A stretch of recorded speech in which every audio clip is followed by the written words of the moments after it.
पापा बड़े घरे रचनी बियाहवाई जतयब कैसे रही।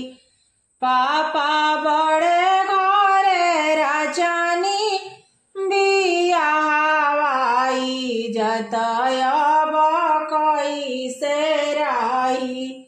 गैया में मंगी है भैंसिया हो पापा, गैया में मंगी है भैंसिया हो पापा। पापा रउरे के मंगी है चरवावा, इज्जत अब कैसे रही। पापा रउरे के मंगी है चरवावा, इज्जत अब कैसे रही। गैया में देबो भैंसिया हो बेटी, गैया में देबो भैंसिया हो बेटी। बेटी हमहू बनब चरवाहा, इज्जत अब ओइसे रही।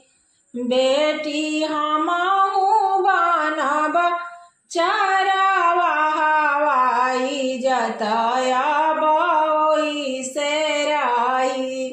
गड़िया में मंगी है करवा हो भैया, गड़िया में मंगी है मरसलवा हो भैया। भैया रउरे के मंगी है ड्राइवरवा, इज्जत अब कैसे रही। भैया रउरे के मंगी है ड्राइवरवा, इज्जत अब कैसे रही।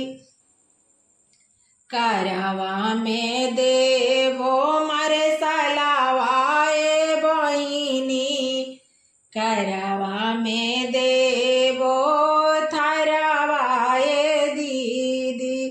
दीदी हमही बनब ड्राइवरवा, इज्जत अब ओइसे रही।